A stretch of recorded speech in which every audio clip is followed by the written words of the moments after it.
G'day guys, welcome back to another episode here working on the 25.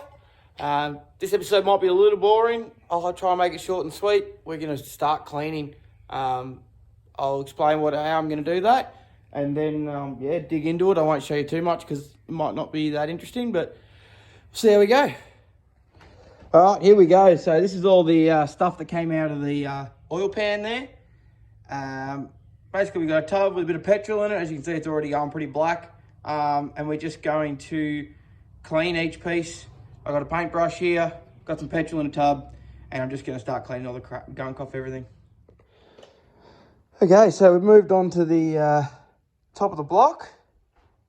We are just using wire brush and a drill to sort of clean it off. You can see where I started.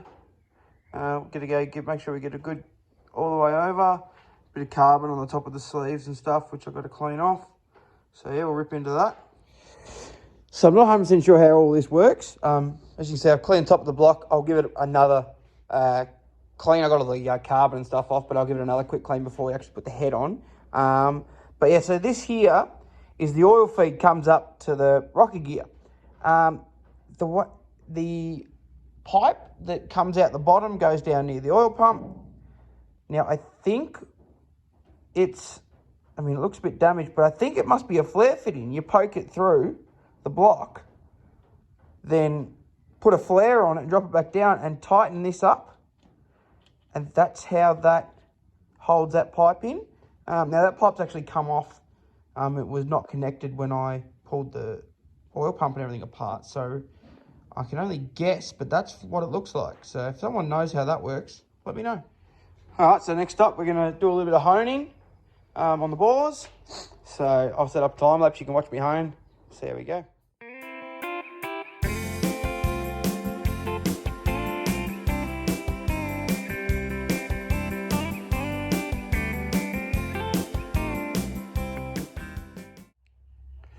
So we've been through and honed them. They are not perfect by any means, but you can see there's a bit of a crosshatch in it, which is good. No real damage. There's a bit of a line, slight scoring up that side, but you can't even get your fingernail in it, so I'm not too concerned. That won't be a problem. This one is the one where it was stuck on.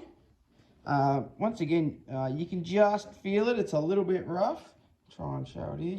It's barely feel it, but we don't have the machinery to hone it, and I've put together worse and they've been fine. So as much as I'd like that to be better, it's going to be serviceable. Once again, this one's much like the first one. The biggest problem is there's a little bit of taper up here where basically the hone can't hit, but it's not really going to matter. It's the amount of work this engine's going to do. It'll run really nicely. Yeah, will it be down a little bit of power? Maybe a little tiny bit, but not enough to worry about. These are a low compression engines, so you're not going to lose much through that. So move on to the next thing. I think I'm going to try and pull the lifters out because they just, the way they are, they just sort of fill with gunk. So yeah, that's what we're going to move on to now. Okay, so you can see the lifters up there. I think what I'm going to do, the easiest way to get to that, I'm thinking I have to unbolt them. You see there's 2 bolts there holding up 4 lifters. So if I undo those 2 bolts, hopefully I can take them out. I don't really want to take the cam out if I don't have to, but I think I can get the lifters out on their own. So that's going to be my plan of attack here. I just have to get a spanner on them, as long as I can get it between the cam and the thing. I don't know, we'll figure it out. Okay, so I've got to try and get these lifters out. If you see this, I don't even know if I'm doing the right thing here, but if you see here, the spanner actually won't fit between the camshaft and the nut, or the bolt head. So I'm going to go and trim this down a bit to make it a bit thinner and see if I can get it in there. I think it's 7/8, but obviously I can't get it on there. I can't get an open ender on it. So I'm going to trim this down, see if I can get it in there and go from there. Alright, so there it is. Just trimmed so it's a bit thinner now. Now let's see if it's going to be the right size. This I'm going to look like an idiot and I've cut the wrong spanner, which I am looking exactly that way right now. But I guess that's what happens.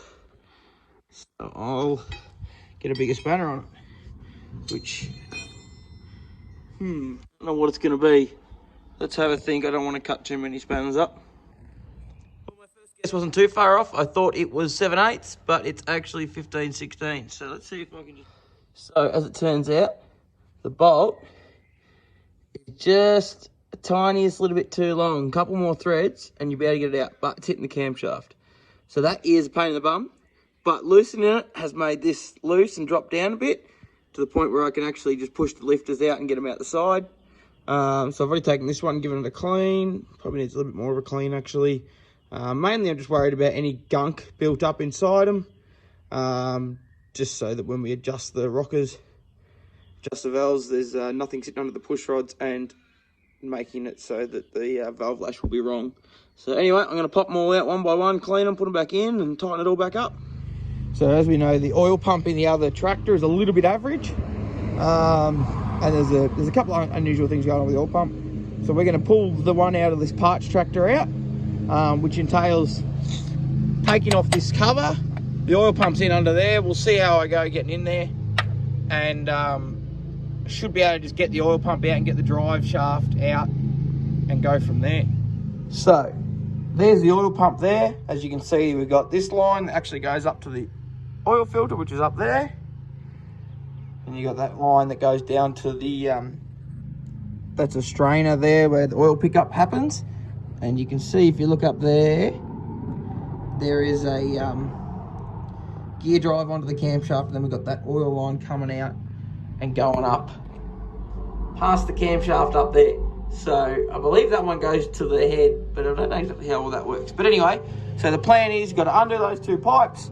There's two bolts there that hold it on the flange, so we can take that off, and then we can also pull the shaft out. As you can sort of, it's bloody hard to see in the camera here. Let me just see if I can do a good job.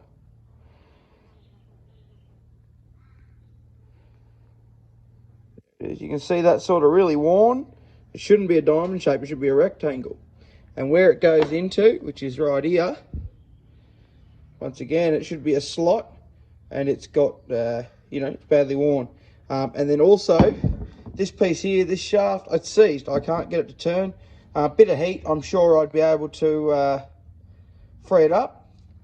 But we've gone into, oh, and also, while I'm talking about it, the keyway on the end of this shaft.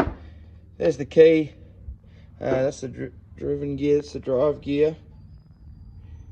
You can see it's pretty butchered in there. So this oil pump's pretty sad. Now we could fix it. It's definitely fixable, but we've got a parts tractor.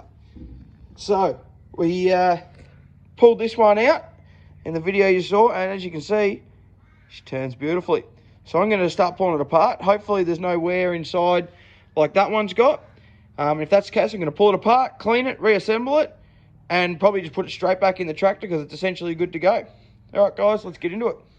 Righto, so to get these oil pumps apart, that bit, the mounting bolts actually hold that together, so that just pops off. That's not a big deal. This is the cap that sits on here. It's got the pressure relief valve in it, so that essentially sets your oil pressure. If you need more oil pressure, you can, in theory, wind that in and out to adjust it. Obviously, if you're doing that, you could find problems other places that are actually causing it, but if you want to adjust your oil pressure, that's how you do it. So anyway, this comes off, and then you've got your two gears. So obviously this one here is a driven gear. It's got a keyway in it. You can see the keyway there, and this one just spins on the shaft. So I'm going to pull it out and see what it's like. Okay, so I've been through and given it a clean up.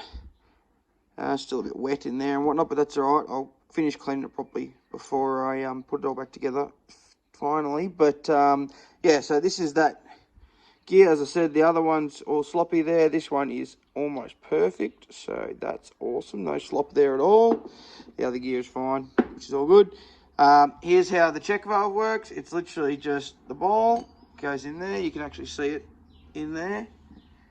The spring sits inside the bolt because the bolt's hollow. And then you just, I'm probably going to need a second hand to do this, but there we go.